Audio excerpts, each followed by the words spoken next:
네, 안녕하세요. 주식타파의 조은권입니다. 자, 8월 10일이죠. 네, 수요일장이 마감이 되었습니다. 자, 요즘 날씨가 너무 덥죠? 자, 그나마 요번 주만 좀 버티면은 다음 주부터는 좀 더위가 조금 좀 풀린다고 하니까는요. 조금 더 좀 기운 내시기 바라겠고요.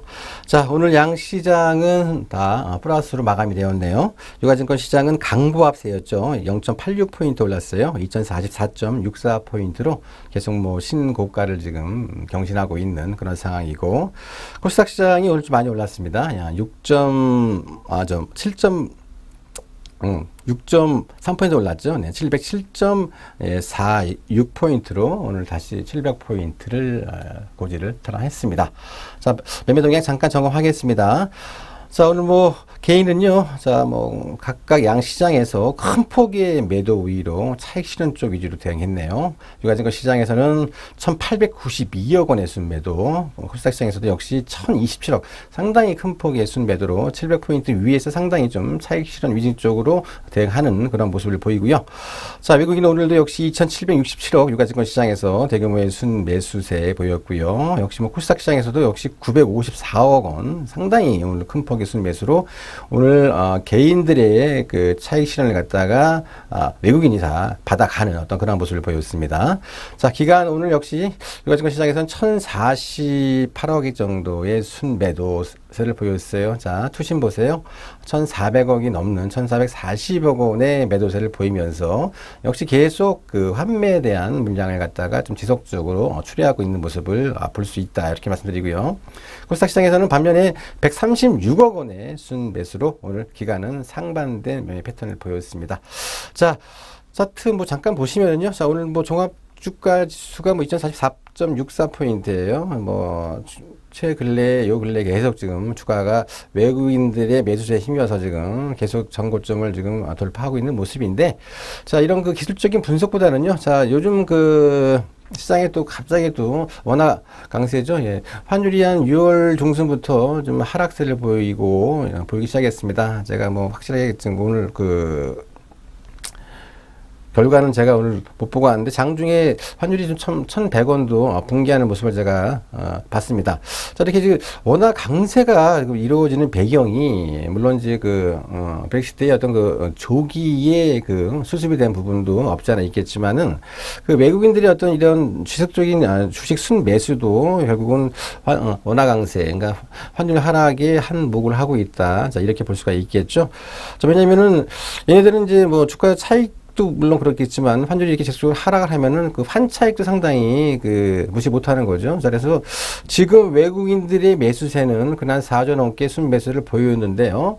자, 현재 지금 외국인의 이 주가에 대한 주식 순매수는요, 우리나라 기업들에 대한 어떤 펀더멘탈, 자, 이런 부분들을 굉장히 좀 좋게 봐서 좀 들어오는 게 아니라, 단순하게 지금 환차익을 위해서 지금 워낙 강세이기 때문에, 자, 유동성은 풍부하고 워낙 강세까지 지금 이루어지고 있는 이런 상황이기 때문에 그냥 대형주 위주로 해서 계속 지금 환차익을 좀 목적으로 들어온 그러한 자금일 수도 있다는 걸 우리가 좀 염두를 해둬야 된다는 거죠. 자, 그래서 2040포인트 위에서는요, 저는 항상 좀 약간 보수적인 마인드를 일단 잡아야 될 것 같고, 자, 환율이 여기서 갑작스럽게 환율이 상승, 원화가 약세를 보일 경우에는, 자, 지금까지 사놓은 외국인들의 물량이 한순간에 또 일시에 나올 수도 있기 때문에, 자, 현재 구간대에서는 특히 이제 환율에 대한 움직임을 좀 유심히 체크하시고, 좀 시장은 철저하게, 제가 눈이 말씀드린 것처럼 어떤 지수 관련 대형주보다는요, 철저하게 개별 종목의 각계 약진의 장사가 이루어질 것으로 보여주기 때문에, 자, 이제 2분기 이번 주면 이제 실적 발표가 다 마무리되어지고 있습니다. 자, 실적 발표, 자, 실적이 크게 상승된 것들 내지는 턴어라운드 된 종목들 위주로 어떤 선별적인 대응으로 대응하자, 이렇게 말씀을 드리겠습니다. 자, 지금까지 시황 및 매매 동향을 점검했습니다.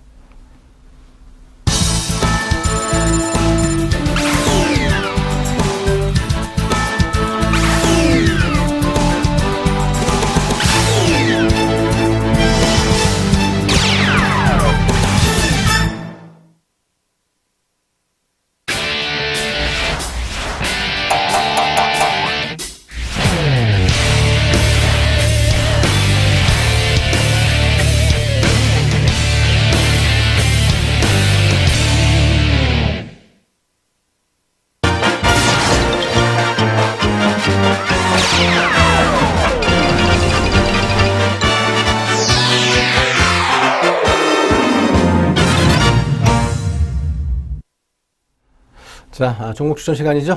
자, 오늘 이 시간에는요, 나이스 평가 정보를 갖고 왔어요. 자, 이 종목 갖고 온 이유 말씀드리겠습니다. 자, 일단은 뭐 최근에 주가가 많이 하락을 했어요. 자, 그래서 일단 가격 메리트가 좀 있는 그런 구간대다. 이렇게 말씀드리겠습니다. 자, 나이스 평가 정보 하시면은 기업 정보와 개인 신용 정보 서비스 사업을 영위하는 업체죠. 물론 이제 그 자산 관리 사업도 병행을 하고 있는 그런 업체입니다. 자, 그러면 1분기 실적이 영업수익이죠. 지금 매출액이 837억 원이 나왔고 영업이익이 93억 원이 나왔어요. 자, 이제 최근에 이 나이스 평가 정보는 주가가 최근에 큰 폭으로 좀 많이 좀 지속적으로 하락을 했는데요. 그 이제 하락한 요인이 대략 한 세 가지 정도가 있습니다.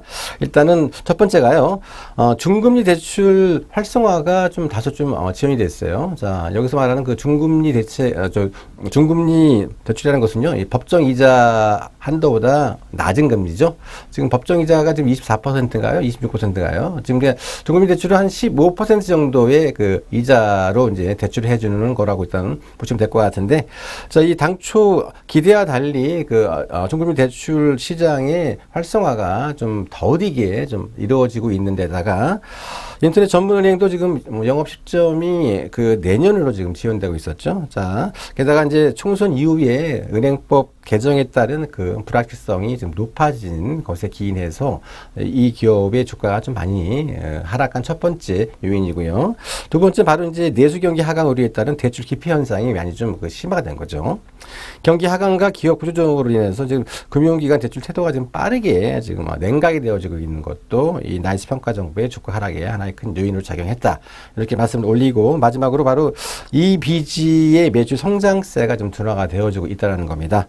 자, 과거 매출 성장을 견인한 섹터가 바로 이 신용카드를 통한 이비지 매출 성장세였는데요. 자, 이제 이런 부분이 작년 하반기부터 좀 성장세가 둔화가 되면서 나이스 평가 정보의 주가 하락에 하나의 좀 요인으로 작용을 한 면이 없지 않아 크다는 거죠. 자, 이제 그렇지만은요, 일단 추가적인 하락은 제가 보기에는 좀 제한적으로 보인다. 현재 구간대는요, 이렇게 말씀드리겠습니다. 자, 그렇게 말씀드리는 그 판단 근거는요, 일단은 그 나이스의 그 나이스 평가 정보의 그 금년 예상 PER이죠.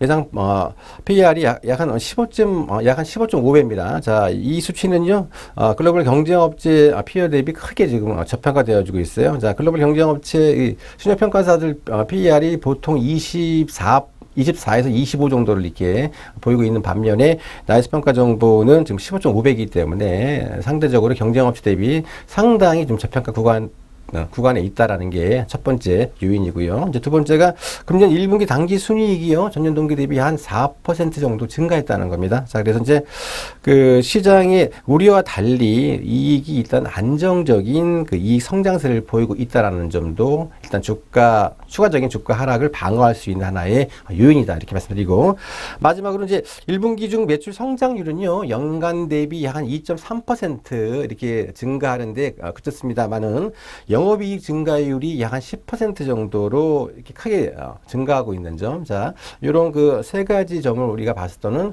자, 현재 가격대에서 주가 하락은 그렇게 크지 않을 것이다. 이렇게 말씀드리고요. 이제 한편 그간 그 주가 하락의 주범이 바로 이제 그 외국인이었어요. 외국인이 지속적으로 나이스 평가 정보에 지분을 매각을 해가지고요.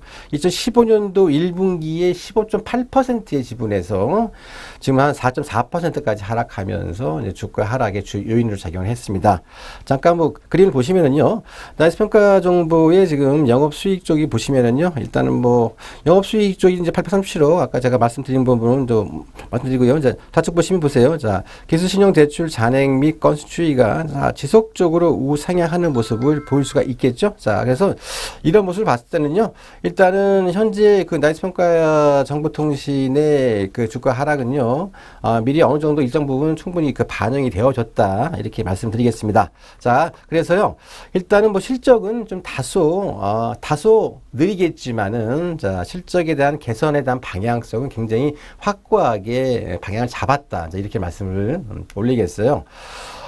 나이스 평가 정보가 이제 작년 같은 경우에 2015년도에 뭐 14,500원까지 주가가 급등을 한 경우가 있습니다. 자, 그 급등한 요인이 바로 그 핀테크 발전을 바로 이제 핀테크였거든요. 자, 근데 핀테크 쪽에 대한 실적 개선은요, 당초 우리가 예상했던 보다는 다소 좀 느릴 전망이에요. 자, 그렇지만은 이제 나이스 평가 정보의 그 실적 개선에 대한 방향성이 지금 말씀드린 것처럼 여전히 지금 확실한 상태고요. 그리고 이제 안정적인 이익 성장세 시현이 이제 좀 충분히 가능할 것으로 보이고 있다라는 점. 그리고 이제 기존에 우리가 이제 그 담보 위주의 대출 간행에서 이제 신용 위주의 대출 간행으로 변모가 되고 이제 변화되고 있다는 점이죠. 자, 이런 모습을 본다면은요. 자, 지금 나이스 평가 정보가 지금 보유하고 있는 개인과 기업 신용 정보는 아주 필수적인 요소로 보인다는 거죠. 그러니까 시대적인 트렌드이기 때문에 자, 나이스 평가 정보는 현재 구간대에서는 우리가 아주 저가 매수에 가담할 수 있는 아주 좋은 기회다. 이렇게 말씀드리겠습니다. 자, 잠깐 그림 보시면 나오죠. 자, 나이스 평가 정보의 사업 부분 시장 점유율이 우측 보시면은요. 나이스 평가 정보가 35%고 한국 기업 데이터가 34%. 둘이서 이제 나눠오는 구도를 갖고 있고요. 시장 점유율 보시면은 나이스 평가가 아주 월등하게 75%의 점유율로 좀 크게 차지하고 있는 모습을 보이고 있다는 점이에요. 자, 그래서 현재 구간대는 상당히 좀 저평가 구간대이고 그런 부분은 이제 틀림없습니다. 그지만 이제 주가가 본격적으로 어떤 상승을 하기 위해서 우리가 좀 점검해야 될 부분은 바로 이 중금리 대출 시장이죠. 바로 이 중금리 대출 시장의 성장 속도 여부를 우리가 좀 체크를 하고 그 부분만 확인이 된다면요. 현재 주가 구간대는 상당히 저가 구간대이기 때문에 매수세에 임하자, 저가 매수 가담하자 이렇게 정리하겠습니다. 자, 그러면 그림 잠깐 보시면요. 자, 나이스 평가 정보가 주가가 작년에 그렇죠. 자, 15,000원까지 갔었습니다. 자, 현재 오늘 종가가 6,990원이에요. 마이너스 10원입니다. 자, 뭐 차트를 보시더라도요. 뭐 거의 좀 바닥 대비 지금 바닥에서 기고 있고요. 연중 최저점을 갖다가 지금 쓰리바닥을 지금 형성을 하고 있죠.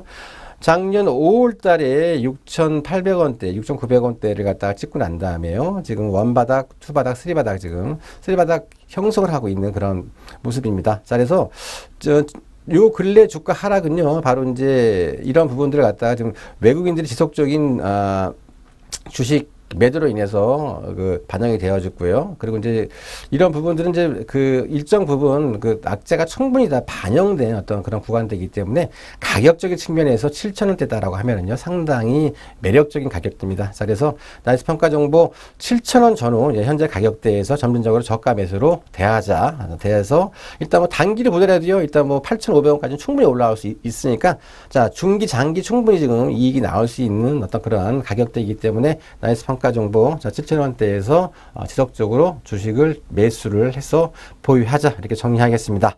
자, 지금까지 나이스 평가 정보에 대한 종목 추천 시간이었습니다.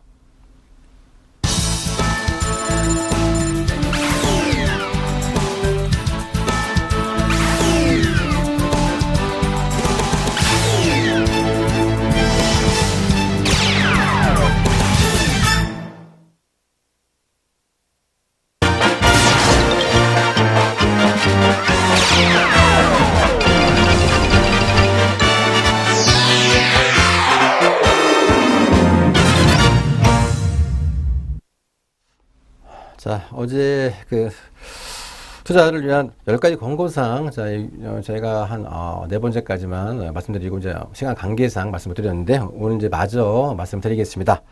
자, 일단, 4번째죠. 확신이 있으면 강하고 고집스럽게 밀어붙여라. 자, 이 확신입니다. 자, 이 확실하니까 갑자기 떠오르는 게 있는데요. 여러분들은 전쟁에서 가장 무서운 게 누구라고 보십니까? 적이라고 보시죠? 예, 적이 아닙니다. 전쟁에서 가장 무서운 사람은요, 바로 무능한 지휘관이죠.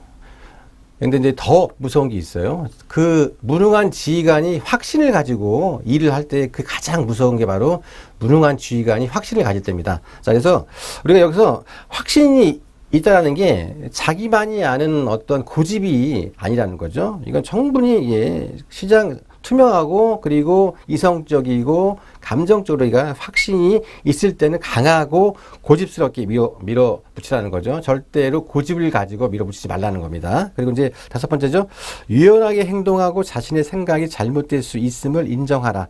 네, 시장을 이기는 방법은 바로 유연한 사고력입니다. 상당히 좋은 말이고요.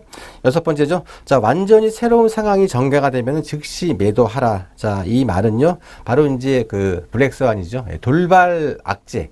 우리가 예상하지 못한 돌발 변수나 돌발 악재가 나올 경우에는요, 일단 거기에 순응을 해서 일단은 다 매도하고 상황을 지켜보라는 뜻입니다. 자, 그리고 이제 일곱 번째가 때때로 자신이 보유한 종목의 리스트를 보고 지금이라도 역시 샀을 것인지 검토하라. 상당히 중요한 말입니다. 자, 그만큼 종목에 대한 선정의 중요함을 말씀드린 거죠. 여덟 번째, 자, 대단한 가능성을 예견할 수 있을 경우에만 매수하라. 자, 이 부분도 역시 종목에 대한 그 소중함, 종목 선정이 그만큼 귀하고 중요하다는 것을 말씀드리는 거예요. 우리 지금 뭐 개미 투자들은 보면은 종목 선정을 갖다가 뭐 남들이 얘기하는 거에 귀 기울이고 내지는 뭐 테마나 아니면은 뭐 작전 이런 거에 막 귀 기울여서 볼라방처럼 하루에 매매를 뭐 5번, 6번씩 이렇게 하는 경우가 있는데, 자, 이제 그러신 분들한테 상당히 우리가 좀 생각을 해볼 수 있는 어떤 그러한 문구다 이렇게 말씀드리겠습니다. 아홉 번째가 계속해서 예측할 수 없는 위험 역시 염두에 두라는 거죠. 자, 이 부분은 계속 시장을 그만큼 우리가 분석을 하고 공부를 하고 그리고 추이를 지켜보라는 겁니다.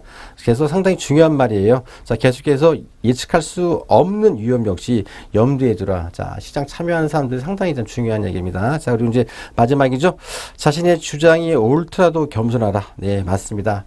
자, 시장을 이기는 가장 큰 미덕이 겸손이고요. 자, 시장에서 가장 크게 깨지는 게 바로 교만입니다. 교만과 자만이죠. 네. 뭐 주식 조금 해갖고 뭐 수익 났다고 너무 자만하지 마시고, 손실 봤다고 하더라도 너무 또 저기 하지 마시고요.